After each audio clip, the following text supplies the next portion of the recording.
हेर्दै हुनुहुन्छ पर्यटनबजार.com र आज हामीसँग हुनुहुन्छ मानसरोवर कृषि सहकारी संस्था लिमिटेडका अध्यक्ष विश्वनाथ बरालज्यू। तपाईलाई कार्यक्रममा स्वागत छ। नमस्कार। यो सहकारी संस्थाको बारेमा केही बताइदिनुस् न।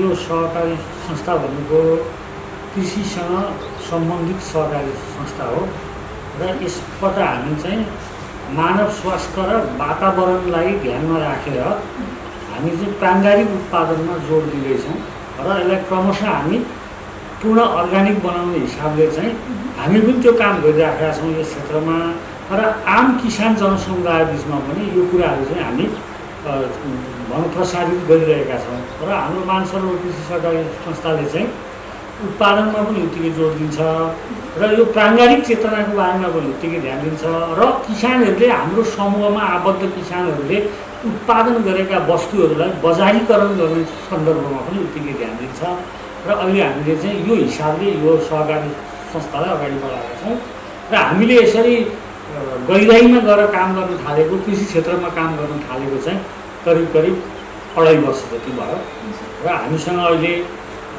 2-3वटा कार्यक्रमहरू छन्। एउटा बाख्रा पालन व्यवसाय छ र अर्को कस्टम हायरिङ सेन्टर भनेर हामीले भाडामा किसानहरूलाई यन्त्र मेसिनहरू उपलब्ध गराउने पनि हाम्रो कार्यक्रम छ र अब दिगो बालीका रूपमा हामीले चाहिँ फ्रुटलाई त्यो ड्रागन फ्रुटलाई पनि हामीले ध्यान दिएका छौँ र कुरिलोलाई पनि हामीले उत्तिकै ध्यान दिएका छौँ र ताजा तरकारीलाई पनि हामीले उत्तिकै ध्यान दिएका छौँ र ताजा तरकारीको रूपमा हामीले बोडी करेला काँक्रा घिरौँला यस्ता चिजहरू हामीले लगाएका छौँ र त्यो बजारमा नियमित हामीले सप्लाई गरिरहेका छौँ र अब ड्रागन फ्रुटको हकमा चाहिँ भर्खर स्टार्ट हो। अब चाहिँ यसको उत्पादन लिन अझै 1-2 वर्ष लाग्ला। कुरिलो हामीले 2 वर्षदेखि उत्पादन गरेर मार्केटमा दिइरहेका छौँ र हामी चाहिँ यसरी हाम्रा कार्यक्रमहरूलाई अगाडि बढाइरहेका छौँ। यस सहकारी संस्थामा चाहिँ सदस्यहरूलाई आबद्ध गराउनको लागि चाहिँ कति समय खर्चिनु भयो? आबद्ध गराउनु अप्ठ्यारो हुन्छ। यो प्राङ्गारिक खेतीको बारेमा मान्छेसँग त्यतिखेर चेतना पनि छैन र अब सजिलो पनि छ। रासायनिक हिसाबले काम गर्दाखेरि 1 झोला युरियाले प्रशस्तै उत्पादन लिन सकिन्छ भन्ने उहाँहरूको बुझाइ छ। त्यो बुझाइलाई फेर्नका लागि टाइम त लाग्ने नै भयो।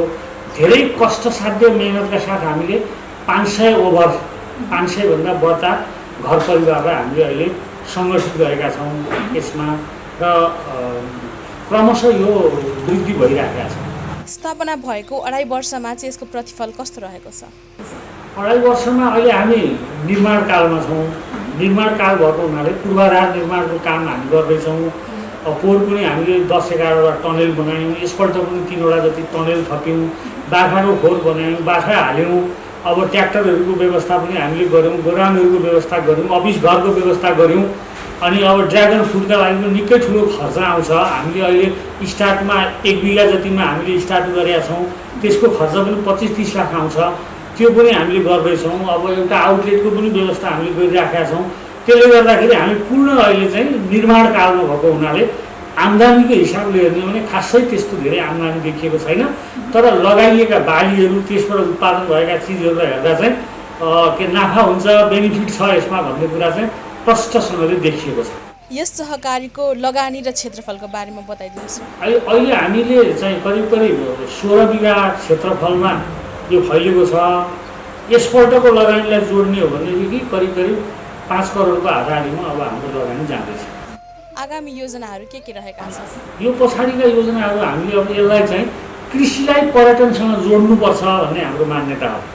कृषि आफैमा पनि पर्यटन हो। कृषिमा गरिएका अहिले आधुनिक हिसाबले गरिएका कामहरूलाई आम पब्लिकले हामीले यसलाई लैजानका लागि पनि आकर्षण दिनुपर्छ र यहाँबाट हेरेर यहाँबाट सिकेर अरूले पनि यो कामहरू गर्नुपर्छ भन्ने हामीलाई लागेको छ। र त्यसो भएको हुनाले यसलाई चाहिँ हामीले कृषि सँगसँगै पर्यटनलाई जोडेर लानुपर्छ र एग्रो टुरिज्मको हिसाबले यसलाई विकास गर्नुपर्छ भन्ने हाम्रो मान्यता हो। सोही अनुसार हामीले अब पालनको कार्यक्रम पनि अगाडि ल्याएका छौँ। केही 8-10वटा व्यवस्थित ढङ्गले उन्नत जातका गाईहरू पाल्ने पनि योजना हाम्रो छ र माछा पालनको पनि योजना छ हाम्रो र अनि हामी चाहिँ गेस्ट रुम एउटा निर्माण गर्ने अनि एउटा पाकघरको पनि व्यवस्था हामीले गर्दैछौँ र हामीले यो कृषिसँग सम्बन्धित हामीले यो के भन्छ कृषि म्युजियमको रूपमा पनि यसलाई विकास गर्ने। अब पुराना खालका कृषि औजारहरू यन्त्रहरूदेखि लिएर कृषिसँग सम्बन्धित सङ्ग्रहालयको पनि व्यवस्था गर्ने गरिकन हामी लागेका छौँ र यसलाई चाहिँ हामी कृषिसँग जोडेर लैजाँदैछौँ र यो चाहिँ एउटा कृषि पर्यटनको रूपमा भोलिका दिनमा विकास भएर जानेछ। तदअनुरूप नै हाम्रा गतिविधिहरू अगाडि बढिरहेका छन्। यसरी कृषि सहकारी संस्था स्थापना गरेर अघि बढ्छु भन्ने सोच र प्रेरणा कहाँबाट प्राप्त गर्नुभयो? केही न केही गर्नुपर्छ युवाहरू चाहिँ विदेश पलायन भइरहेका छन्, जान परिवारसँग छुट्टिएर बस्नुपर्ने अवस्था छ, जसले गर्दाखेरि केटाकेटीको राम्रो हेरचाह पनि भएको छैन, भएकै आफूसँग भएकै खेतीबालीको पनि राम्रो हेरचाह भएको छैन र धेरै अन्तर्विरोधहरू टेन्सनहरू घरमा परिवारमा बढिरहेको अवस्था छ। यसलाई कन्ट्रोल गर्नका लागि नेपालमै बसेर केही गर्न सकिन्छ, विदेशकै जस्तो केही गर्न सकिन्छ। त्यसो भएको हुनाले यो कसले गर्ने त भन्दा हामीले यस क्षेत्रमा चाहिँ हामीले पहल गरौँ। अन्य क्षेत्रमा अरूले पनि गरेका होलान्, कहाँ कुन ठाउँमा यस्तो गरिएको छ त्यो पनि हामी भिजिट गरौँ भनेर हामीले भिजिटको आयोजना गऱ्यौँ र हामी 8-10 जना साथीहरू यहाँबाट देश दर्शनमा हामी लाग्यौँ र हेरेर अन्तिममा निष्कर्ष फर्केर आइसकेपछि हामीले यो निकाल्यौँ कि अब हामीले केही न केही हाम्रै ठाउँमा गर्नुपर्छ र यो कृषिकै क्षेत्रमा गर्नुपर्छ। किनभने नेपालमा जम्मी 3वटा क्षेत्रलाई फोकस गर्नुपर्ने अवस्था, एउटा पर्यटनको क्षेत्र, एउटा कृषिको क्षेत्र, एउटा चाहिँ अब जलस्रोतको क्षेत्र। हामीसँग जलस्रोतको सम्भावना हाम्रै ठाउँमा छैन, अन्य ठाउँमा छ, अन्यत्र छ। त्यतापट्टि साथीहरू अब त्यतै लाग्नुहुन्छ, हामी चाहिँ कृषिको क्षेत्रमा लागौँ भन्ने लाग्यो र यो चाहिँ हाम्रो ठुलो क्षेत्र, ठुलो फाँट पनि छ। त्यसो भएको हुनाले कृषि क्षेत्रबाट धेरै अथाह सम्भावना पनि छन्। फेरि कृषिको क्षेत्रमा अथाह सम्भावना छन्। एउटा आलु मात्रै फलायो भने आलुबाट आलु चिप्स हुन्छ, आलुको मसौरा हुन्छ, आलुका विभिन्न भेराइटीहरू बन्छन् र त्यसलाई चाहिँ साना कुटीर उद्योगहरूको रूपमा हामीले विकास गर्न सक्यौँ भने यिनी पनि सानातिना उद्योगहरू चल्छन्, धेरैले रोजगारीहरू पाउँछन्। रोजगारीका अवसरहरू हामीले सिर्जना गर्नुपर्छ कृषिको क्षेत्रबाट र मान्छेलाई बाहिर पलायन हुन दिनु हुँदैन भन्ने उद्देश्यका साथ हामी यो काममा चाहिँ लाग्यौँ र अहिले हामी सानोतिनो काम चाहिँ गरिराखेका छौँ। बेसार हामी आफै उत्पादन गर्छौँ, अनि आलु दालगा मसौरा हामी आफै बनाउँछौँ। मौरीको पनि प्रोग्राम हामीले यसलाई सञ्चालन गरेका छ। मौरीको मह आफै, ओरिजिनल मौरीको मह आफै निकाल्छौँ, त्यो पनि छ। त्यसले गर्दा चाहिँ धेरैको रोजगारी मिलेको छ। प्रत्यक्ष रोजगारी त हामीले करिब 20-25 जनालाई दिएका छौँ, तर अप्रत्यक्ष रोजगारी बजारमा यो सामान पुग्छ, त्यहाँ पनि रोजगारी मिल्छ मान्छेहरूलाई। अब त्यो ढुवानी गर्नेलाई पनि रोजगारी मिल्छ। सबै क्षेत्रमा चाहिँ यसले काम गरेको छ र रोजगारीका क्षेत्रहरू चाहिँ कृषिमा चाहिँ अथाह छन्, अथाह सम्भावना भएको क्षेत्र हो यो। त्यसो भएको हुनाले राज्यको ध्यान पनि अब यतातिर जानुपर्छ भन्ने लागेको छ। राज्य पनि यता लाग्दै पनि छ, सहयोग पनि गरिराखेको छ राज्यले पनि र हामी पनि त्यो हिसाबले अहिले किसानहरूलाई गोलबन्द गरेर यो काममा चाहिँ लागेका छौँ र कृषिबाट चाहिँ धेरै सम्भावना छ हाम्रो देशको सन्दर्भमा भन्ने लाग्छ। र किनभने यहाँको माटो चाहिँ अत्यन्तै उर्वर पनि छ, अत्यन्तै उर्वर पनि छ। यो रासायनिक मलको प्रयोग गरे पनि यसलाई छिटै फर्काउन सकिने सम्भावनाहरू देखिन्छ। किनभने हाम्रो तराईदेखि उत्तरपट्टि जङ्गल छ, जङ्गलबाट चाहिँ अब खोलाहरूबाट बगेर आउने झारपातहरू, यो चाहिँ सबै प्राङ्गारिक मलका लागि काम दिने चिजहरू छ र त्यसो भएको हुनाले यहाँको माटो अत्यन्तै मलिलो पनि छ र छिट्टै चाहिँ यसलाई यो प्राङ्गारिक खेतीतिर फर्काउन सकिने सम्भावना भएको छ। हुनाले कस्तो कस्तो मरुभूमिमा प्राङ्गारिक खेती गरिराखेका छन् विदेशतिर, हाम्रामा त सबै यस्तो उर्वर भूमि भएको हुनाले चाहिँ यहाँ चाहिँ छिटै प्राङ्गारिकरण गर्न सकिन्छ र हामी चाहिँ किसान समुदायलाई पनि यही अनुरोध गरिराखेका छौँ र धेरै रोजगारीका अवसरहरू धेरै मिल्ने ठाउँ यो कृषि क्षेत्र भनेर हामी चाहिँ यो काममा अहिलेसम्म लागेका छौँ। यस सहकारीमा भएका उत्पादनको बजार चाहिँ कहाँसम्म छ? अहिले हामीले इटरीको गोर्खासम्म लगेर दिएका छौँ। दुर्गामोहन, झिन्जिले, दमक बजार, उर्लाबारी, मधुमल्ला भन्छ यता मेटलाजुनको मधुमल्ला, यस्ता आसपासका क्षेत्रहरूमा हामी दिएका छौँ र हामी होम डेलिभरी पनि गर्छौँ। यो लकडाउनको बेलामा अब खाना नपाइरहेको अवस्थामा हामीले गाडीमा होम डेलिभरी पनि गरेर अहिले वितरण गरिराखेका छौँ।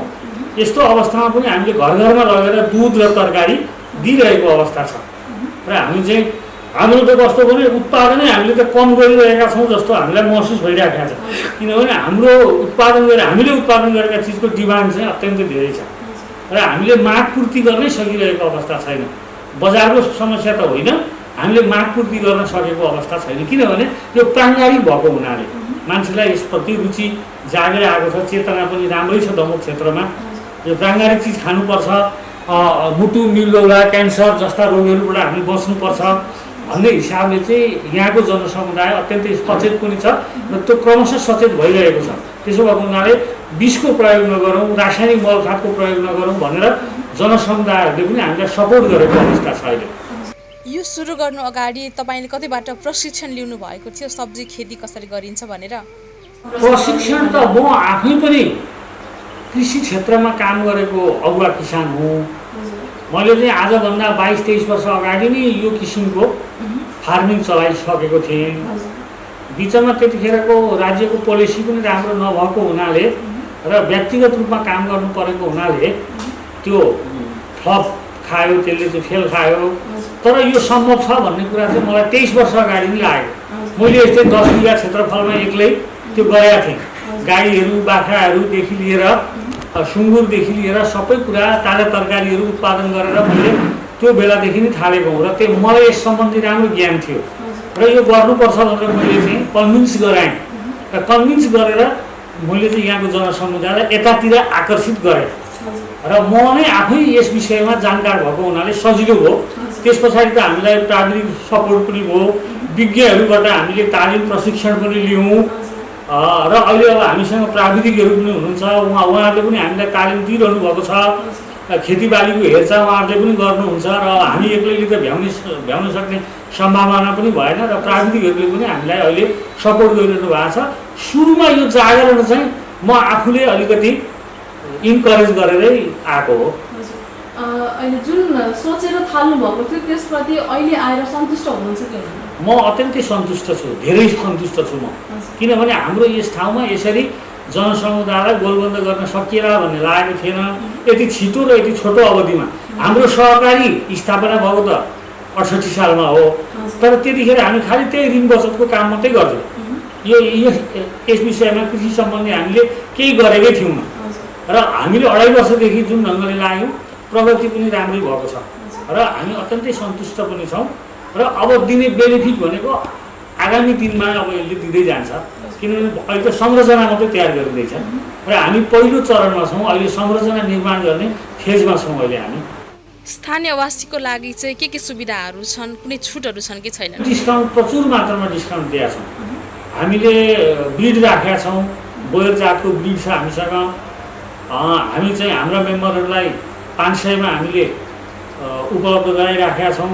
अरूहरूलाई हामी चाहिँ 750 पनि लिन्छौँ, तर हाम्रा मेम्बरहरूलाई हामी 500 दिइराखेका छौँ र हामीले अब ट्र्याक्टरहरू यन्त्र मेसिनहरू हामीले यहाँ सञ्चालन गर्छौँ। हाम्रा चाहिँ किसानहरूलाई हामीले घन्टाको 200 रुपियाँ छुट दिएर हामीले राहत दिइरहेका छौँ र बिउ मलहरू चाहिँ जे जति आउँछ हामीले सम्पूर्ण जस्ताको तस्तै उहाँहरूका खेतमा हामीले पुर्याइराखेका छौँ र एउटा किसान 10-11 हजार दिएर यहाँ मेम्बर बन्छ, तर एकैपल्ट 40-45 हजारको बेनिफिट लिएर जान्छ। यस्तो खालको हामीले परिबन्ध मिलाएका छौँ यहाँ र हामीले चाहिँ आर्थिक कारोबार कम गर्छौँ र कृषि क्षेत्रको काम बढी गर्छौँ। आर्थिक कारोबार त गर्छौँ तर कृषि क्षेत्रमा चाहिँ लगानी, उत्पादनको क्षेत्रमा चाहिँ हामी लगानी गर्छौँ र मल बिउदेखि लिएर सबै ताजा तरकारी उत्पादन गर्ने सरसामानहरू, धानको बिउदेखि लिएर सबै कुरा हामीले राहत सहुलियतमा वितरण गरिराखेका छौँ अहिलेसम्म। यस कृषि सहकारीले चाहिँ अनुदान, प्रदेश सभाबाट सहयोग र स्थानीय सरकारबाट कस्तो सहयोग प्राप्त गरेको छ? नगरपालिकाले केही सहयोग गरेको छ, वैचारिक रूपमा पनि सहयोग गरेको छ, दिशानिर्देश पनि गरेको छ। सकेसम्म उसको बलबुताले भ्याएसम्म सानोतिनो सहयोग पनि गरेका छ, उसको क्षमता अनुसारको सहयोग। र प्रदेश सरकारले पनि, ज्ञान केन्द्रले पनि समय समयमा हामीलाई सहयोग गरिराखेकै छ। सङ्घीय सरकारको तर्फबाट पनि हामीलाई सहयोग छ थोर बहुत, र सबै क्षेत्रबाट सबै सरकारहरूले चाहिँ हामीलाई यहाँ हेरिरहनु नै भएको छ, सहयोग गरि नै रहनु भएको छ। उहाँहरूको सहयोगले चाहिँ कतिको सकारात्मक ऊर्जा पैदा भएको छ? निकै सकारात्मक ऊर्जा तयार भएको छ र छिटै हामीले प्रगति गर्नुको राज पनि राज्यको तर्फबाट गरिएको सहयोग नै हो र जनताको तर्फबाट जति सहयोग गरेको छ राज्यको तर्फबाट तिनै सरकारको तर्फबाट सङ्घीय सरकार, प्रदेश सरकार, स्थानीय सरकारको तर्फबाट पनि त्यति नै हामीलाई राहतहरू मिलिरहेका छ।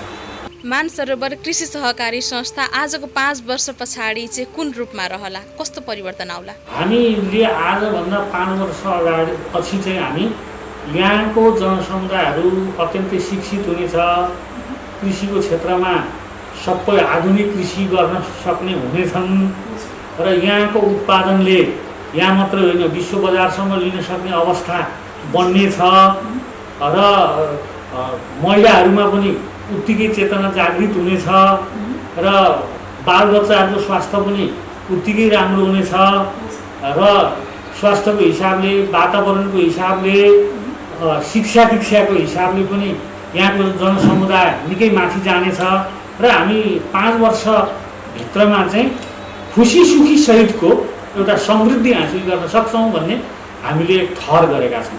यहाँ तपाईँहरूले क्लासको पनि व्यवस्था गर्नुभएको छ, क्लास कसरी लिन सकिन्छ? हामी चाहिँ प्राङ्गारिक उत्पादनलाई जोड दिने हिसाबले हाम्रा क्लासहरू सञ्चालन हुनेछन् र स्वास्थ्य र वातावरणलाई मध्यनजर राख्दै हामीले चाहिँ शिक्षा दीक्षा दिन्छौँ र सोही अनुसारको उत्पादनमा लाग्न हामी प्रेरणा जागृत गर्छौँ र हाम्रो चाहिँ 1 महिने 3 महिने क्लासहरू हुन्छन् र हामीले अहिले यो लकडाउनको कारणले मात्रै बन्द भएको, नभए योभन्दा अगाडि पनि यो क्लासहरू चलिरहेकै अवस्था थियो। लामो समयदेखि विदेश पलायन भएका युवाहरू पनि अहिले आफ्नै गाउँठाउँमा केही गर्न इच्छुक देखिन्छन्, उनीहरूलाई के भन्न चाहनुहुन्छ? हामी चाहिँ यो कृषि क्षेत्रमा हामी लाग्नुपर्छ। कृषि क्षेत्रमा लागेर तपाईँहरूले बाहिरबाट कमाएर ल्याएको पैसालाई चाहिँ उत्पादनशील कार्यमा लगाउनुहोस् र उत्पादनशील कार्य भनेको हामीसँग प्रत्यक्ष यो परापूर्वकालदेखि गरिल्याएको पेसा, बाबुबाजेले थामेर ल्याएको पेसा भएको हुनाले हामीलाई यो कृषितिर लाग्नलाई त्यति गाह्रो पनि छैन। यो गरिल्याएको पेसा हो, यसमा साह्रै बिग्री पनि हाल्दैन। त्यसो भएको हुनाले तपाईँहरूको पैसालाई, बाहिरबाट ल्याएको पैसालाई चाहिँ कृषि क्षेत्रमा र यो उत्पादनशील कार्यमा तपाईँले लगाउनुहोस् र यसलाई चाहिँ आधुनिक वैज्ञानिक बनाउँदै लानुपर्छ।